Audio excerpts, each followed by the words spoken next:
ஆன்மீகத்தின் வழிநடக்கும் அன்பு சொந்தங்களான மீன ராசிக்கு வணக்கங்க. எல்லாரும் எப்படி இருக்கீங்க? இப்படி கேட்க கூட ஆட்கள் கிடையாது. நீங்கள் சுகமாக இருக்கீங்களா, சந்தோஷமாக இருக்கீங்களா, முதல்ல நீங்கள் இருக்கீங்களா இல்லையான்னு கூட யாரும் கவனிக்க மாட்டாங்க. ஆனால் மீனம் ஒரு நாளும் அப்படி நினைக்க மாட்டீங்க. பகையாளியாக இருந்தால் கூட நல்லா இருக்கட்டும்னு சொல்லி ஒதுங்கி போகக்கூடியவங்க தான் மீன ராசிக்காரங்க. சூழ்நிலை எதுவாக இருந்தாலும் சரிங்க, அதில் மாட்டாம மீண்டு வரும் தன்மை கொண்டவங்க தான் இந்த மீன ராசிக்காரங்க. மாட்டாம அப்படின்னா அப்படியே தப்பிச்சுக்கிட்டும் எல்லாரையும் ஏமாத்திக்கிட்டு இப்படி கிடையாதுங்க. மற்றவங்களால சூழ்ச்சிக்கு ஆளாகி சூழ்நிலை கைதியாக வாழ்க்கையை இழந்து அவ்வளவுதான் முடிஞ்சதுன்னு மற்றவங்க நினைச்சா கூட நான் அப்படி இல்லை, நான் எந்த தப்பும் பண்ணல, அதனால கண்டிப்பா நான் எழுந்து வருவேங்கிற மன உறுதியோடு திரும்ப திரும்ப எவ்வளவு அடிகள் பட்டாலும் வாழ்க்கையில முன்னேற ஒரு அடின்னு சொல்லிட்டு இப்படி அடியாவது முன்னேறி முயற்சி பண்ணக்கூடியவங்க தான் மீனராசிக்காரங்க. அதே மாதிரி எல்லாருக்குமே எல்லா சமயங்கள்லையுமே உதவிகரமா நிகழ வேண்டும் என்ற எண்ணம் படைத்தவங்களும் இவங்களா தான் இருப்பாங்க. தனக்கு தான் யாரும் வந்து உதவி பண்ணல, ஆனா நானாவது மற்றவங்களுக்கு உதவி பண்ணணும், அவங்கள மாதிரி நான் இருந்துடக்கூடாது. ஒன்றும் இல்லை, சிம்பிளா சொல்லணும்னா இவங்களுக்கு ஒரு பெரும் கஷ்டம் இருந்திருக்கும். இவங்க தவிர்க்க முடியாத சூழ்நிலையில போய் ஒருத்தர்கிட்ட உதவி கேட்டிருப்பாங்க. அவங்களால செய்ய முடிஞ்ச உதவியாதான் இருந்திருக்கும். ஆனா அவங்க செய்ய மாட்டேன்னு மறுத்திருந்தாலும் அப்பேற்பட்ட ஆட்கள் கஷ்டத்துல இருக்கக்கூடிய நேரத்துல கூட இந்த மீன ராசிக்காரங்க அவன் உதவியே கேட்கலனா கூட பரவாயில்ல, ஓடி போய் ஏன்பா என்னப்பா ஆச்சு, ஏன்பா அந்த கஷ்டம் இருப்பா, கொஞ்சம் பார்த்து பண்ணிக்கலாம் அப்படிங்கிற மாதிரி அவங்களுக்கு ஆறுதல் சொல்லி தன்னால முடிஞ்ச உதவி செஞ்சுட்டு வருவாங்க. பூமி போல பொறுமையும் சகிப்புத்தன்மையும் உடையவங்க தான் இந்த மீன ராசிக்காரங்க. காரணம் காரியம் இல்லாம எந்த ஒரு விஷயத்தையுமே செய்ய மாட்டாங்க. மற்றவங்களுக்கு கொடுத்து கொடுத்து சிவந்த கைகளுக்கு சொந்தக்காரங்க. பிறர் உழைப்பால ஒரு நிமிடம் கூட வாழ மாட்டாங்க. அதே மாதிரி எங்க போனாலும் சரி, எந்த விஷயமா இருந்தாலும் சரி, அதுல வந்து புதுமையை புகுத்தக்கூடிய மனசாட்சிக்கு மாறாக நடக்காத உத்தமர்கள் தான் இந்த மீன ராசிக்காரங்க. அதே மாதிரி மற்றவங்க தேவைகளை அறிந்து உதவும் குணம் கொண்டவங்க. எல்லையில்லா அன்புக்கு சொந்தக்காரங்க. எந்த மாதிரி மனுஷங்க பாருங்க இந்த மீன ராசிக்காரங்க. இப்போ மீன் என்ன பண்ணுது, செத்தும் மற்றவங்களுக்கு உணவா இருந்துட்டு போகுது. அந்த மாதிரி தான் வாழ்க்கை அழிஞ்சாலும் மற்றவங்களுக்கு உதவிகரமா இருக்கட்டும்னு நினைச்சு பகையாளிகளுக்கு கூட தன்னுடைய பங்கையும் சேர்த்து கொடுக்கணும்னு நினைக்கிறது தான் மீனம். இப்படிப்பட்ட குணம் கொண்ட அற்புதமான உள்ளம் படைத்த தேவர்களுக்கு நிகரான எண்ணங்களை கொண்ட இந்த மீன ராசிக்கு தலைப்பை பார்த்திருப்பீங்க. 38 ஆண்டுகளுக்கு பிறகு பாம்பு ரூபத்தில் வரும் கும்பராசிக்காரங்களே, திடீர் திருப்பங்கள் ஏற்பட போகுது, தயாராக இருங்க. இன்னும் 48 நாட்கள்ல இதெல்லாம் நடந்தே தீரும். மீன ராசி இப்ப சொல்லுவாங்க, சத்தியமா எனக்கு தெம்பு இல்லை, ஏதாவது தப்பா நடக்க போதா அப்படின்னு இருந்துச்சுன்னா தயவு செஞ்சு சொல்லாத, நான் இப்படியே ஓடி போயிடுறேன் அப்படின்னு சொல்லுவீங்க இல்லையா? மீன ராசியை பொறுத்த வரைக்கும் சின்னதா ஒரு கஷ்டத்தை கூட தாங்க முடியாதவங்க தான் இவங்க. அதாவது தன்னுடைய கஷ்டம் இல்லைங்க, தனக்கு எவ்வளவு பெரிய கஷ்டம் வந்தாலும் தாங்கிப்பாங்க.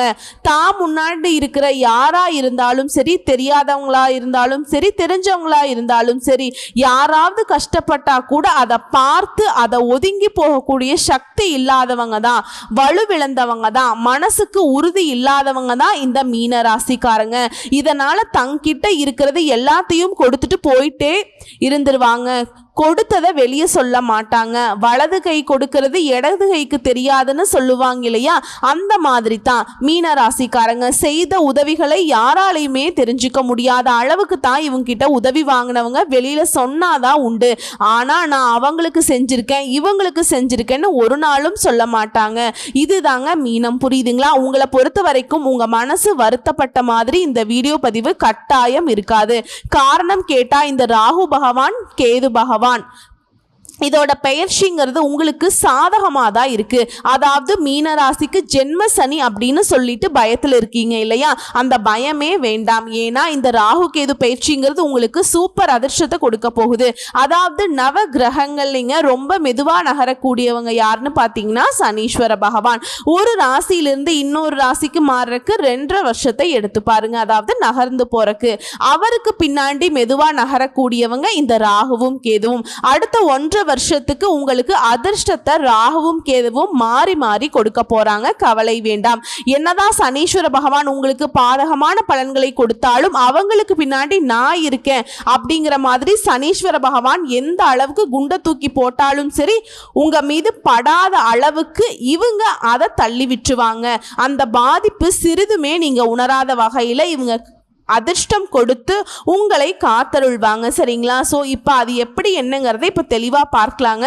அதாவது மங்களகரமான விசுவாவசு வருடம் சித்திரை மாதம் 13ஆம் தேதி, அதாவது 26/4/2025 அன்னைக்கு மாலை 4:28 பூரட்டாதி நட்சத்திரம் 3ஆம் பாதத்திலிருந்து கும்பராசிக்கு ராகு பகவானும், உத்திர நட்சத்திரம் 1ஆம் பாதத்திலிருந்து சிம்ம ராசிக்கு கேது பகவானும் பெயர்ச்சி ஆகிட்டாங்க.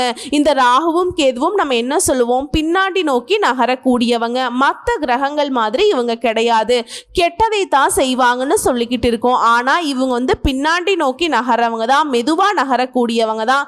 நிழல் கிரகம் தான், பாம்பு கிரகம் தான். ஆனா கெட்டது மட்டுமே செய்ய மாட்டாங்க, நல்லதையும் சேர்த்து செய்யக்கூடிய பலம் படைத்தவர்கள் தான் இவங்க. இவங்களை பொறுத்த வரைக்கும் ஏமா மேக்சிமம் கெட்டதையே பண்றாங்கன்னு சொல்லிட்டு இருக்கோம் இல்லையா, இவங்களுக்கு தனியா குணம் கிடையாதுங்க. நல்லவங்க கூட சேர்ந்தா நல்லது செய்வாங்க, கெட்டவங்க கூட சேர்ந்தா கெட்டதை செய்வாங்க. அந்த வகையில இந்த ராகுவும் கேதுவும் மீன ராசிக்கு நல்லதை தான் செய்ய போறாங்க. ஏன்னா உங்களுடைய ராசியிலிருந்து பின்னோக்கி நகர்ந்து கும்ப ராசிக்கு போயிருக்கார். இதனால இத்தனை நாளா பெரிய பெரிய கஷ்டங்களால பாதிக்கப்பட்ட, மீள முடியாத அளவுக்கு துன்பத்திலையும் துயரத்திலையும் பாதிக்கப்பட்ட மீன ராசி இப்போ மீண்டு வரக்கூடிய நேரம்னு சொன்னா நீங்க சந்தேக கண்ணோட தான் பார்ப்பீங்க. ராகு பகவானை பொறுத்த வரைக்கும் ராகு பகவான் போல கொடுப்பது யாரும் இல்லை, கேது பகவானை போல கெடுப்பதும் யாரும் இல்லை அப்படின்னு சொல்லுவாங்க. ராகு பகவான் போகக்காரகன், கேது பகவான் ஞானக்காரகன். இவங்க 2 பேரும் மீன ராசிக்கும் மிகவும் விசேஷமான நல்ல பலன்களை கொடுக்க போறாங்க. சொல்ல போனாக்க அதிர்ஷ்டம், மிகப்பெரிய சந்தோஷம் கிடைக்க போகுது. மீன ராசிக்கு 12ஆம் பாவத்தில் இருந்த சனி பகவான் நிறைய பிரச்சனைகளை கொடுத்துருப்பாருங்க. சனியால மட்டும்தான் பிரச்சனையான்னு பார்த்தா ராசியிலிருந்து ராகுவும் அதை எடுத்துக்கிட்டே இருந்தாரு, பெரிய பெரிய பாதிப்புகள் கொடுத்துக்கிட்டே இருந்தாரு. ஆனா இந்த ராகு கேது பேச்சினால ராகு உங்க ராசியை விட்டு வெளியேறுவதனால ஏராளமான நன்மைகளை பெற போறீங்க. குறிப்பா கேது 7ஆம் பாவத்தை விட்டு 6ஆம் பாவத்துக்கு வரப்போறதும், கேது 12ஆம் இடத்துக்கு ராகு வரப்போறதும், ராகுவை குரு பார்ப்பதனால குரு சண்டால யோகம் உண்டாகுது. இனி பல பிரச்சனைகளுக்கு உங்களுக்கு தீர்வு கிடைக்க போகுது. முதல்ல ராகு பகவானை பொறுத்த வரைக்கும் குருவின் நட்சத்திரத்துல சஞ்சாரம் செய்யும் போது குரு அப்படிங்கிறவர் ஜீவனத்துக்கும் அதிபதியா வரார். தொழில் மூலம் மேன்மையை பெற போறீங்க. அமோகமான பணவரவை பெறக்கூடிய காலகட்டமா இருக்க போகுது. வருமானம் அதிகரிக்க போகுது. குறிப்பா பண வரவுங்கிறது அதிகமா கிடைக்குங்க. ராசியில உள்ள சனி நிறைய விரயத்தை கொடுத்தாலும் செலவுக்கு உண்டான வருமானத்தை ராகு பகவான் கொடுக்கிறார். அவர் புடுங்கிட்டு போயிட்டா இவர் கொடுத்துறாருங்க. ராகு பகவானை பொறுத்த வரைக்கும் செவ்வாய் நட்சத்திரத்துல சஞ்சாரம் செய்யும் போது தனம், குடும்பம், வாக்கு, பாக்கியம் இந்த ஸ்தானங்கள் வலுப்பெறுது. சமுதாயத்திலையும் சரி வீட்லையும் சரி கொடுத்த வாக்க காப்பாத்துவீங்க. பண வரவு அதிகரிக்கும். இடம், பூமி விஷயங்கள்ல அபிவிருத்தியை பெற போறீங்க. உங்க உடன்பிறப்புகள் கிட்ட சண்டையா இருக்கட்டும், இல்ல பங்காளி சண்டையா இருக்கட்டும், எல்லாமே மாறப்போகுது. பாசம் வைக்க, நேசம் வைக்க, உடன்பிறப்பு உண்டுன்னு சொல்லிட்டு நீங்க பாட்டையே பாடலாங்க. அந்த அளவுக்கு பாசம் கூட பிறந்தவங்களுக்கும் சரி, அந்த மாதிரி அந்த வகையில இருக்கவங்களுக்கும் சரி அந்த மாதிரி இருப்பாங்க. அதே மாதிரி தந்தையுடனான உறவுமே சுமூகமா இருக்க போகுது. ஒட்டுமொத்தமா சொல்லணும்னா இனி உங்களுக்கு எல்லாமே அனுகூலமான பலன்களை கொடுக்க போகுது. அதே மாதிரி திருமண சிக்கல்கள் நீங்க போகுது. ரொம்ப நாளா வரன் பார்த்துட்டு இருக்கோம், எல்லாமே தள்ளி தள்ளி போகுது, தடையாகுது. ஆண்களும் சரி பெண்களும் சரி 7இல் ராகு பகவான் இருந்து உறவு முறையில சிக்கலை ஏற்படுத்திக்கிட்டே இருந்தார். திருமணத்துல சின்ன சின்ன குளறுபடிகளால திருமணத்தை நடத்தி விடாம தடை பண்ணிக்கிட்டே இருந்தார். இப்ப அந்த நிலை அப்படியே உல்டாவா மாறுது. திருமணத்துல குழப்பம் தீருது, குளறுபடிகள் நீங்குது. நிறைய பேர் பார்த்தோம்னா வேற மொழி பேசுறவங்க, வேறு இனத்தை சேர்ந்தவங்க, ஏன் வெளிநாட்டுக்கு போயிட்டு அந்த ஊர்க்காரரை கூட திருமணம் செய்யறதுக்கான வாய்ப்பு இருக்கு. ஆண்களுக்கும் சரி பெண்களுக்கும் சரி அந்த நாட்டினுடைய குடியுரிமையும் கிடைக்கும். சிக்கல்கள் எல்லாமே விலகுது. உறவு முறைகள்ல இருக்கக்கூடிய சிக்கல்களுமே தீருதுங்க. திருமணத்துக்காக காத்துட்டு இருக்கவங்களுக்கு ஒரு தெளிவு ஏற்படும். நீங்க விரும்பிய வாழ்க்கை துணை அமைவாங்க. அதே மாதிரி கடன் தீருதுங்க. மருத்துவ சிகிச்சைகள் கை கொடுக்கும். அதே மாதிரி கடன் பிரச்சனைங்கிறது திரும்ப திரும்ப திரும்ப கடன் வாங்கிதான் சூழ்நிலையை சமாளிக்க மாதிரி இருந்த உங்களுக்கு அதிலிருந்து பரிபூரணமான விடுதலை அடைய போறீங்க. ஜென்ம சனி சின்ன சின்ன சிக்கல்கள் கொடுத்தாலும் ராகுவும் கேதுவும் உங்களுக்கு சின்னதா அடிபட்டா கூட சரி அதை சரி செய்யக்கூடிய விதத்துல பெரிய அதிர்ஷ்டத்தை உங்க கையில கொடுத்துட்றாங்க. உதாரணத்துக்கு சொல்லணும்னா நீங்க 10 ரூபாய் இழந்தா அவர் 10 கோடி ரூபாய் கொடுப்பாருங்க. சனீஸ்வர பகவான் உங்களை 10 ரூபாய் நஷ்டமடைய செய்தார்னா ராகுவும் கேதுவும் உங்களுக்கு 10 கோடி கொடுக்கறதுக்கு கூட முன் வருவாங்க. இனி மீனத்திற்கு ஒரு குறையும் இருக்காதுங்க. நிம்மதி பெருமூச்சு விடக்கூடிய காலகட்டமா இருக்க போகுது. இவங்களுக்கு துணையா இன்னும் ஒரு வருஷத்துல ராசிக்கு குரு வருவதனால ஜென்ம சனியுடைய பெரிய பாதிப்பு எதுவுமே ஒரு வருஷத்துக்கு இருக்காது. ராகு ஃபர்ஸ்ட் இந்த ஜென்ம சனி ஸ்டார்ட் ஆன உடனே ராகுவும் கேதுவும் பாதுகாத்து நிக்கிறாங்க. அடுத்து குருவும் சேரார். சோ இவங்க உங்களுக்கு பாதுகாப்பா இருக்கிறதுனால ஒரு வருஷத்துக்கு ஒரு சின்ன அடி கூட உங்க மேல விழாதுங்க.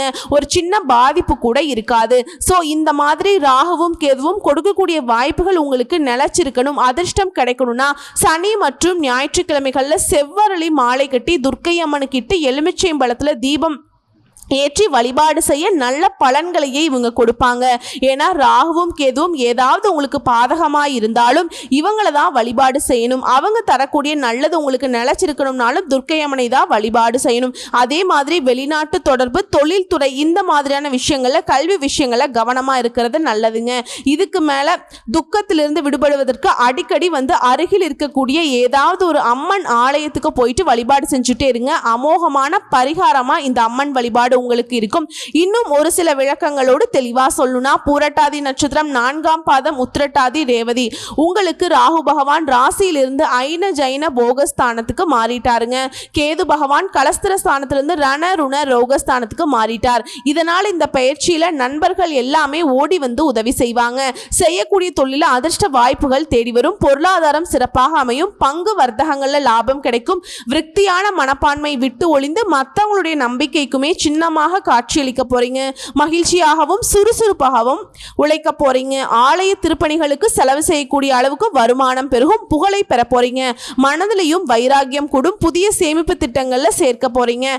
வெளியூர் வெளிநாட்டிலிருந்து நல்ல தகவல்கள் உங்களை சேரும். இல்லத்துல திருமணம் போன்ற சுப நிகழ்ச்சிகள் அடுத்தடுத்து நடக்கும். சுயநலம் இல்லாம எல்லாருக்கும் உதவி செய்ய போறீங்க. மனதிற்கு இனிய சமூக விழாக்கள்ல கலந்து கொள்ள போறீங்க. மற்றவங்களை பாராட்டக்கூடிய வகையில நடந்துக்க போறீங்க.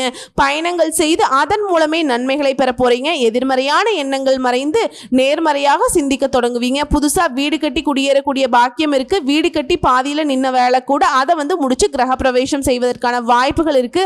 அதே மாதிரி உத்தியோக பணிகளில் இருக்கவங்களுக்கு உயர் அதிகாரி கிட்ட நல்ல மதிப்பு பெற போறீங்க. சக பணியாளர்கள் உங்களுக்கு ஒத்துழைப்பாய் இருப்பாங்க. எதிர்பாராத வருமானம் கிடைக்கும். மனசுக்கு மகிழ்ச்சியை ஏற்படுத்தும். வேலை நிமித்தமா வெளியூர்ல இருந்து தங்கி வேலை பார்த்தவங்க இப்ப குடும்பத்தோட சேர்வதற்கான வாய்ப்பு கிடைச்சிருக்கு. புத்திர பாக்கியம் எதிர்பார்த்தவங்களுக்கு புத்திர பாக்கியம் கிடைக்கும். வண்டி வாகனம் வாங்கக்கூடிய யோகம் இருக்கு. அதே போல உங்களுடைய குடும்பத்திலையுமே நிறைய சுப நிகழ்ச்சிகளை நடத்திக்க போறீங்க. அது போலவே நீங்களும் நிறைய சுப நிகழ்ச்சிகளுக்கு முன்னின்று நடத்தி வைக்க போறீங்க. பணப்புழக்கம் உங்க தேவைக்கு அதிகமாகவே இருக்கும். உங்களுடைய செல்வாக்கு உயரும். இருந்தாலும் மீனராசியை பொறுத்த வரைக்கும் உங்களுடைய வேலையில ரொம்ப அக்கறையாகவும் கவனமாகவும் ஈடுபடணும். வியாபாரிகளை பொறுத்த வரைக்கும் வியாபாரத்துல சிறப்பான முன்னேற்றம் காணப்படுதுங்க. அதே மாதிரி உங்களுக்கு வியாபாரத்துல போட்டியாளர்கள் இருக்காங்க இல்லையா, அவங்களெல்லாம் உங்களுடைய வாடிக்கையாளர்களே தங்களுடைய வசம் ஈர்க்க முயற்சி பண்ணுவாங்க. ஆனா அது முடியாதுங்க. அதே போல நீங்களும் வாடிக்கையாளர்களை திருப்திப்படுத்துறதுல கவனம் செலுத்தணும். அளவுக்கு அதிகமான கொள்முதல் செய்யறப்ப கவனமா இருக்கணும். கடன் தொகையை நிலுவையில் விடுவது சிரமத்தை ஏற்படுத்தும். இதனால அப்பப்ப பணத்தை அப்பப்பவே செட்டில் பண்ணிடுங்க. நீங்க அப்பப்ப வாங்கக்கூடிய பணத்தையுமே அப்பப்ப வாங்கிக்கோங்க. எங்கும் கவனம், எதிலும் கவனம். வியாபாரிகளை பொறுத்த வரைக்கும் கவனக்குறைவு இருந்துச்சுன்னா பாதிப்பு வரதுக்கு வாய்ப்பு இருக்கு. அதே மாதிரி வியாபாரிகளுக்கு அடுத்தபடியா கலைத்துறையில் இருக்கவங்களுக்கு புதிய வாய்ப்புகள் கிடைக்கும். பொருளாதார நிலையில முன்னேற்றம் காணப்படும். மேலும் உங்களுடைய வாழ்க்கை அப்படிங்கிறது நல்ல வசதி வாய்ப்புகள் பெருகக்கூடிய நேரமா இருக்கு. வண்டி வாகன வசதிகள் அமையக்கூடும். விருதுகளும் பாராட்டுகளும் கிடைக்க பெறுவீங்க. கிடைத்த வாய்ப்பு மட்டும் கரெக்டா பயன்படுத்துறது ரொம்ப அவசியங்க. நேரத்துக்கு வேலையை முடிச்சு வச்சுக்கோங்க. இதனால நல்ல பெயர் கிடைக்கும். அப்படி கால தாமதப்படுத்துறோம், இன்னைக்கு செஞ்சுக்கலாம் நாளைக்கு செஞ்சுக்கலாம்னு ஒரு வேலையை தள்ளி போடுறோம்னாக்க அது நமக்கு பலன் கொடுக்காது. அதே மாதிரி சக கலைஞர்கள் கிட்ட பகைமை ஏற்படுறதுக்கு வாய்ப்பு இருக்கிறதுனால நீங்க பார்த்து சூதானமா இருந்துக்கோங்க. முடிஞ்ச அளவுக்கு அந்த பகைமை ஏற்படாம தவிர்த்துக்கோங்க. அடுத்து மாணவர்களுக்கு படிப்புல உங்களுடைய ஆர்வம் அதிகமாகுதுங்க. அதன் மூலம் நல்ல மதிப்பை பெற போறீங்க. இன்னும் சொல்ல போனா பெற்றோர் மற்றும் டீச்சர்ஸ் கிட்ட மட்டும் இல்லைங்க, மற்றவங்க கிட்ட கூட பாராட்டுகளை பெறக்கூடிய அளவுக்கு நீங்க நடந்துக்க போறீங்க. சிலருக்கு வேலை வாய்ப்புங்கிறது படிப்புக்கு அதே மாதிரி அமையுங்க. படிப்புக்கு பொருத்தமான வேலை வாய்ப்பு தான் அமையும். உயர்கல்விக்காக ஒரு சிலர் வெளிநாடு செல்லக்கூடிய வாய்ப்பும் பெற போறீங்க. ஸோ அதிர்ஷ்டம் உங்க பக்கம் தாங்க. அடுத்து அரசியல்வாதிகளுக்கு பலரும் பொறாமைப்படக்கூடிய அளவுக்கு உங்களுடைய வளர்ச்சிங்கிறது அசுர வளர்ச்சியா இருக்க போகுது. மேல் இடத்திலிருந்து முழு ஆதரவு கிடைக்க பெறுவீங்க. சொல்லுக்கு தனிப்பட்ட மரியாதை கிடைக்கும். பொருளாதார நிலையில் திருப்திகரமான முன்னேற்றம் உண்டாகுது. குடும்பத்தாருடைய தேவைகளை நிறைவேற்றி அவங்களை மகிழ்ச்சி அடைய வைப்பீங்க. மற்றவங்களுடைய பிரச்சனைகளை தலையிடாம உங்க வேலையை மட்டும் கவனம் செலுத்துறது ரொம்ப அவசியங்க. அடுத்து பெண்களை பொறுத்த வரைக்கும் குடும்பத்துல குதூகலம் நிரம்பி காணப்படும். குடும்பத்தார்கிட்ட அண்மையும் நன்மதிப்பையும் பெற போறீங்க. உங்களுடைய பாசத்துக்கும் நேசத்துக்கும் ஒரு குறையும் இருக்காது. மகிழ்ச்சி அடைய போறீங்க. வேலைக்கு போகக்கூடிய பெண்மணிகளுக்கு ஊதிய உயர்வு கிடைக்க பெறுவீங்க. சிலருக்கு திடீர் திருமண வாய்ப்புகளும் கிடைக்க பெறும். புத்திர பேரு கிடைக்கும். மறைமுக சேமிப்புகள் தக்க சமயத்தில் உங்களுக்கு உதவி கொடுக்கும். சொல்ல போனா ஆடை ஆபரண சேர்க்கைக்கு வாய்ப்பு இருக்குங்க. உங்க பெயர்ல சொத்து வாங்குவதற்கான யோகம் இருக்கு. சோ இப்ப வரைக்கும் பார்த்த பொது பலன்கள் எல்லாமே மீனராசிக்கு இந்த ராகுவும் கேதுவும் மாறி மாறி ஜென்ம சனியுடைய பாதிப்பிலிருந்து முற்றிலும் உங்களை பாதுகாத்து வைக்கக்கூடிய அளவுல அதிர்ஷ்டத்தை தான் கொடுத்திருக்காங்க. அதை கரெக்டா பயன்படுத்திக்கிட்டா அடுத்த 2.5 வருஷத்துக்கு என்னதான் நம்ம சனி பகவான் நம்மளை தொவன்னு துவைச்சாலும் நம்ம சிரிப்புக்கு சொந்தக்காரர்களாக இருக்க போறோம். சோ இப்ப நட்சத்திர பலன்களை பார்த்து தெரிஞ்சுக்கலாங்க. பூரட்டாதி நட்சத்திரம் 4ஆம் பாதம். இந்த பயிற்சியால உத்தியோகத்தில் இருக்கவங்களுக்கு உங்களுடைய விருப்பங்கள் நிறைவேறும். குடும்பத்துல நல்ல காரியங்கள் தங்கு தடை இல்லாமல் நடந்து முடியும். மருத்துவ செலவுகள் குறையும். உறவுக்காரர்களுடைய வருகை மகிழ்ச்சி தரக்கூடிய வகையில் அமையும். நண்பர்களுடைய ஒத்துழைப்புங்கிறது நல்ல முறையில் இருக்கும். மனைவி வழியில அனுகூலமான செய்திகள் சேரும். கணவன் வகையிலும் அனுகூலமான பலன் சேரும். அது மாதிரி பூர்வீக சொத்துக்கள்ல நீங்க எதிர்பார்த்த தனலாபத்தை பெற போறீங்க. அடுத்ததா உத்திரட்டாதி நட்சத்திரம். இந்த பயிற்சியால சின்ன சின்ன தடங்கல்கள் வரும். ஆனா காரிய வெற்றி கிடைக்கும். அதே மாதிரி நல்லவங்களுடைய ஆதரவு கிடைக்குங்க. குடும்பத்திலையுமே சின்ன சின்ன சண்டை சச்சரவுகள் ஏற்படும். அது தானாவே சரியாயிரும். கோபத்தை மட்டும் தவிர்த்துக்கோங்க. பேச்சுவார்த்தைகள் மூலம் பிரச்சனைகளை தீர்க்க பாருங்க. எடுத்தோம் கவுத்தோம் அந்த மாதிரி எந்த ஒரு விஷயத்தையுமே செய்யக்கூடாது. உடல் நலத்துல பெரிய பாதிப்புகளும் இருக்காது. எந்த ஒரு விஷயத்திலும் சரி கவனமா இருந்தா சரி எதுவுமே உங்களை பாதிக்காத வகையில ஓடி போயிருங்க. அடுத்து ரேவதி நட்சத்திரம். இந்த பயிற்சியால நன்மையும் தீமையும் கலந்து உங்களுக்கு பலன் கிடைக்குங்க. உத்தியோக பணிகள் இருக்கவங்க உங்களுடைய வேலையில கவனமா இருக்கணும். நீண்ட நாட்களாக வேலை தேற்றவங்களுக்கு வேலை கிடைக்கும். உறவுக்காரருடைய வருகை சுப நிகழ்ச்சிகளில் கலந்துக்கூடிய வாய்ப்பு எல்லாமே உங்களுக்கு மகிழ்ச்சியான சம்பவங்களை ஏற்படுத்தி கொடுக்கும். பணவரவுல இருந்த தடையுமே விலகுதுங்க. ஸோ ஒட்டுமொத்தமா பார்த்தோம்னா பெருசா பாதிப்பு எதுவுமே இல்லைங்க. வரக்கூடிய வாய்ப்பை நம்ம கரெக்டா பயன்படுத்திக்கிட்டோம்னா அதிர்ஷ்டம் நம்ம பக்கம்தான். ஸோ இது எல்லாத்தையும் தாண்டி இந்த ராகுவும் கேதுவும் தரக்கூடிய அதிர்ஷ்ட பலன்களை நிலையா நிறுத்தி கெட்டியா பிடிச்சுக்கணும்னு நினைச்சா நீங்க செய்ய வேண்டிய பரிகாரம் மற்றும் வழிபாடு சஷ்டிகள் தோறும் முருகப்பெருமானுக்கு பால் அபிஷேகம் செய்து வர நன்மையை கொடுக்கும். அதே மாதிரி அணு தினமும் ஓம் ஷம் ஷண்முகாய நம இந்த மந்திரத்தை தினமும் 15 முறை சொல்லணும். முடிஞ்சா 15 முறை எழுதுறதுமே சிறப்பு தாங்க. எழுதி பாக்கெட்ல முடிஞ்சா வச்சுக்கோங்க. பெண்களா இருக்கீங்க அப்படின்னாக்கா உங்களுடைய ஹேண்ட்பேக்ல வச்சுக்கோங்க. இதனால நீடித்த செல்வம் செல்வாக்கு கிடைக்குங்க. இதையடுத்து உங்களுக்கு அதிர்ஷ்டம் தரக்கூடிய எண்கள் 2, 6, 9. அதிர்ஷ்டம் தரக்கூடிய கிழமைகள் வளர்பிறைன்னு எடுத்துக்கிட்டோம்னா திங்கள் வெள்ளி, தேய்பிறைன்னு எடுத்துக்கிட்டோம்னா திங்கள் வியாழன். ஸோ இந்த நாட்களை உங்க சுபகாரியங்களோட நிகழ்ச்சியோட தொடக்கத்துக்கு பயன்படுத்திக்கோங்க. இப்போ 2வது பரிகாரம் இரட்டை சீற்றத்தால் பாதிக்கப்பட்டவங்களுக்கு உதவி செய்வதனால நிம்மதி உண்டாகும். இதோடு 3வது பரிகாரம் மற்றும் வழிபாடுங்க. சென்னை, திருவான்மையூர், மாமல்லபுரம் அந்த இடத்துல இருக்கக்கூடிய திருவிடந்தை நித்திய கல்யாண பெருமாள் கோவிலுக்கு போயிட்டு வழிபட்டு வாங்க. அதே மாதிரி அவர் அருளால சர்வ தோஷங்கள் எல்லாமே விலகும். இது தாண்டி ஞாயிறு மற்றும் பௌர்ணமி தினங்கள்ல புற்றுகள் உள்ள கோயில்களுக்கு சர்க்கரை பொங்கல் சமர்ப்பித்து வழிபாடு செய்வதனால சகல நன்மைகளும் உண்டாகும். இந்த ராகுவும் கேதுவும் தரக்கூடிய அதிர்ஷ்ட பலன்கள் உங்களுக்கு நிலைச்சு இருக்குங்க. வாழ்த்துக்கள்ங்க. நன்றி, வணக்கம்.